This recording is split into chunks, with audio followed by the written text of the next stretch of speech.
BRS party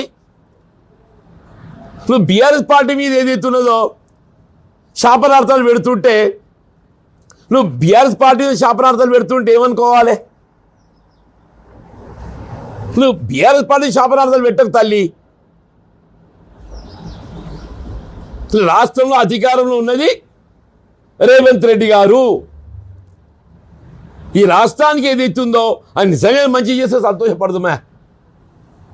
నిజంగా మంచి చేస్తామని చెప్పి మంచి చేస్తూ ఒక రెండు చెప్తారు. మహాలక్ష్మి పాప ఆర్టీసీ కార్పొరేషన్ శంకర్ గౌడ్ బలైపోయిండే. ఆ నిధులు సక్రమంగా ఇచ్చి ఉండున్నట్టయితే ఆర్టీసీ కార్మికు ఉద్యమించేది కాదు, శంకర్ గౌడ్ బలయ్యేది కాదు. ఉచిత విద్యుత్ ఆర్టీసీ రోడ్ ఎక్కిండ్రు. ఇక నేను ఉన్నదేందే, ఇక నేను ఉన్నదేంది అంటున్నా. ఫీజు రియంబర్స్మెంట్ 10,000 కోట్లు కోర్టు మొట్టిగా లేచింది ఫీజు రియంబర్స్మెంట్ సంబంధించి. ఇవాళ బలహీన వర్గాల 40% రిజర్వేషన్ అట్టే వేయింది. అది వేయింది నేను నామినేషన్కి వచ్చింది. ఇప్పుడు కేవలం సింగిల్ విండో నామినేషన్ చెప్పి నిన్న క్యాబినెట్ నిర్ణయం అయిందంట, ఏదో చర్చ అయిందంట. మరి స్థానిక సంస్థలు కూడా నామినేట్ చేస్తా అంటాడు. ఇది కూడా తెలియదు కథ, తెలియదు ఎవరికైనా. ఇప్పుడు నిన్నటి దాకా ఏం నడిచింది? సింగిల్ విండో నామినేషన్ అని చెప్పి చర్చ అయిందా? ఇంకా దాన్ని ఏమైనా కానూన్ దొరుకుతో చూస్తారు. స్థానిక సంస్థలు కూడా ఎన్నికలు పోకుంటే నామినేట్ చేయవచ్చా? అట్లుంది పరిస్థితి అని చెప్పి అంటున్నా. దాన్ని అడ్డుకునే ప్రయత్నం చేద్దామమ్మా అంటున్నా నేను. కేసీఆర్ గారి ఉద్యమ స్ఫూర్తితోనే ఇవాళ మీరు నాయకురాలిగా ఎదిగొచ్చిండ్రు. కేసీఆర్ గారి ఉద్యమ స్ఫూర్తితోనే ఏదైతుందో మీరు నాయకురాలిగా ఎదిగొచ్చిండ్రు. మరి ఈ స్థాయి వచ్చిందంటే అది కేవలం కేసీఆర్ గారి యొక్క ఉద్యమ స్ఫూర్తి అంటున్నాను.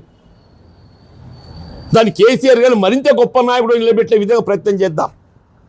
కేసీఆర్ గారిని మరింత గొప్ప నాయకుడు నిలబెట్టే ప్రయత్నం చేద్దామని చెప్పంటున్నాను.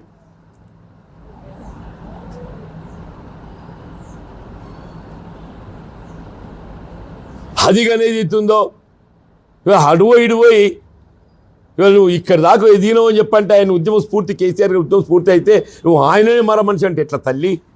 ఆయన మన మనిషి అయితే ఇక మొత్తం ఎవరు హృదయం ఉన్న మనుషులు అంటూ నేను. దయచేసి అటువంటి మాట నీ నోటి నుండి వెలువడిస్తుంది కాదు. దాన్ని ఉపసంహరించుకోండి. ఇప్పటికీ కవిత గారి నోట్ అంటే ఏదైతుందో ఆమె పార్టీ పెడుతున్న సందర్భంగా ఆమె ఇంకే సలహాలు సూచనలు చేసినా మేము దాని మీద పెద్ద స్పందించాల్సినటువంటి ఒక ఆవశ్యకత ఉంటుందని చెప్పి భావించే వాళ్ళం కాదు. కానీ అంత పెద్ద ఆయన పట్టుకొని ఏదైతుందో తెలంగాణ ఉద్యమ నాయకుడు, తెలంగాణ రాష్ట్ర ఏర్పాటు స్ఫూర్తి దాత, 2 పర్యాలు రాష్ట్రాన్ని ఏదైతుందో దేశంలోనే కాదు అంతర్జాతీయ స్థాయిలో నిలబెట్టినటువంటి ఒక గొప్ప నాయకుడిని పట్టుకొని ఇలా మరమనిషిగా పేర్కొనడం అంటే నిజం కూడా దాన్ని మరి జీర్ణించుకోలేకపోయి మీరు కవిత గారు మీరు ఆయన స్ఫూర్తిలో మీరు ముందుకు వచ్చిన నాయకురాలు కాబట్టి let might have slipped the tongue or లేకపోతే నిజంగా ఉద్దేశపూర్వకంగా అన్నారు చెప్పలేము. అది కూడా మీరు ఎట్లనో తెలియదు. కానీ ఏదైతుందో దాన్ని ఉపసంహరించుకుంటే మీ గౌరవం ఉంటుంది.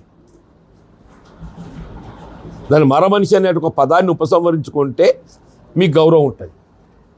ఇక ప్రజాస్వామ్యంగా మీరు పార్టీ పెట్టుకుండ్రు. We wish that you should become success. మంచిదే కదమ్మా. మీరు కూడా ఒక రాజకీయ పార్టీ నాయకురాలిగా ఒక రాజకీయ పార్టీ స్థాపించిండ్రు. మీరు కూడా సక్సెస్ కావాలని కోరుకు తప్పింది దాంట్లో. ఆ ఎదుగుదల ఏదైతుందో ఈ ప్రజాస్వామ్యంలో ప్రజల మేలు కొరకు అది మంచి చేయగలిగితే సంతోషపడదాం. ఎవరమైనా అంతే కదా, ప్రజల మేలు కొరకు ఏదైతే పనిచేస్తే సంతోషపడదామని చెప్పండి. మీ స్థాయిలో మీకున్నటువంటి ఆలోచన మేరకు పరిజ్ఞానం మేరకు మీరు కూడా మంచి చేసే ప్రయత్నం చేయండి.